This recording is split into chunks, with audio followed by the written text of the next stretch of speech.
Hi everybody, thanks for joining me for Read Aloud with Miss Rice. Today we're going to read the story Oscar and the Frog, a book about growing. It's written by Jeff Waring. As I read this story today, I want you to think about what kind of story is it?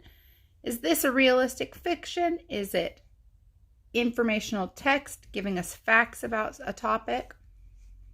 What do we learn from the cover of the book? What do we see? I want you to remember that as we read, whenever we come to the end of a sentence, we see a punctuation like a period or a question mark, we stop for a brief pause before we continue on to the next sentence. One spring day, by the pond, Oscar saw some creatures he had not seen before. Frog hopped up. "They're tadpoles," Frog said. "I was a tadpole before I grew up." Oscar stared at Frog. He didn't look like a tadpole at all. "Don't be silly, Frog," Oscar said, laughing. So which character on this page do you think is Oscar? We have the bird up in the corner, we have the frog, we have the cat, and we have the tadpoles. So who's Oscar? If you said Oscar is the cat, you would be correct. Good job. "It's true," Frog said, and he told Oscar how frogs grow. "At first, I looked like a dot in an egg. The egg was as soft as jelly. I grew in the egg, then hatched out as a wiggly tadpole. I could breathe underwater through gills, just like fish. I was hungry for pondweed. It helped me to grow. Later, my gills disappeared as I grew lungs to breathe air with. I grew back legs, then front legs, and my tail started to shrink. After 3 months, I was a little frog. I kicked my new legs and jumped out of the water to live on the bank." So here we see the life cycle of a frog. Some of us have studied the life cycle of a butterfly. Do you see any similarities? The frog starts as an egg, and then once he hatches, he has gills that he breathes through, and then he hatches or grows his back legs, his front legs, and he becomes a frog. "What else hatches out of eggs?" Oscar asked. They looked in the pond. Frog showed Oscar some eggs that had been laid under water. Many water snails lay their eggs in pouches of jelly on stone or plants. Dragonflies often lay their eggs on a plant stem just below the water. Fish lay lots of eggs. The perch winds hers in long threads around plants, twigs, or stone. They looked on the bank, and Frog showed Oscar some eggs that had been laid where it's dry. Many kinds of butterflies that lay their eggs on the undersides of leaves. When the caterpillars hatch out of the eggs, they eat the leaves. Many birds lay their eggs in nests high off the ground. Here, the chicks will be safe from animals who might want to eat them when they hatch. Ducks often nest on the ground close to the water, so their ducklings will be able to swim quickly away from danger.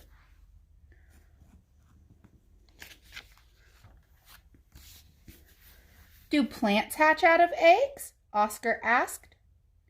"No," said Frog. "Most plants sprout from seeds.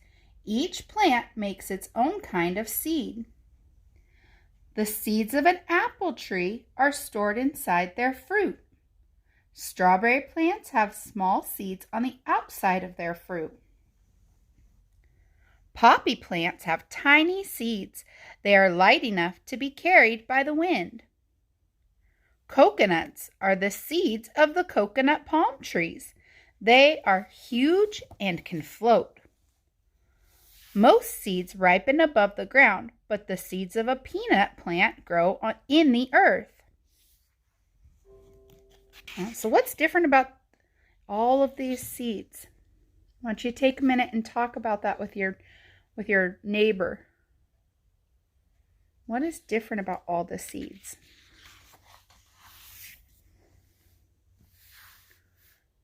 Did I hatch out of an egg or did I sprout from a seed? Oscar asked.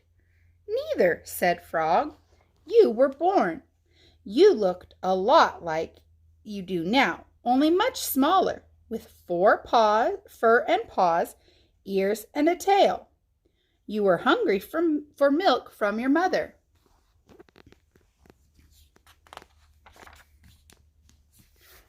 Why was I hungry for milk? Oscar asked.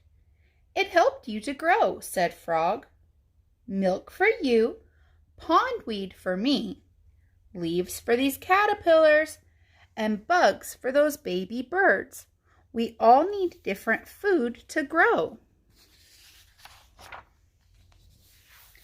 Oscar stretched. I'm so big now, he told Frog. But you're not as big as you will be, said Frog. Are you? Asked Oscar. Yes, Frog answered. I've stopped growing now. I'm as big as I'm going to get. So Frog will not grow any bigger. But Oscar, he's just a kitten, so he'll grow into a big cat. How long does it take to grow up? Oscar asked. It depends, said Frog. This flower will be full grown in a few days, but this young tree won't be tall until you are a very old cat.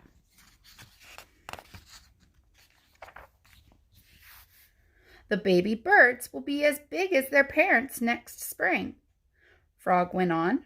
But the tadpole will take 3 springs or more to be as big as I am. Each living thing takes its own time. Just then, Oscar saw that his mother was coming. What about me? He asked Frog. How long will I stay a kitten? You will be a full-grown cat by winter, Frog said. As big as your mother is now. Oscar looked at his mother. She was much bigger than he was.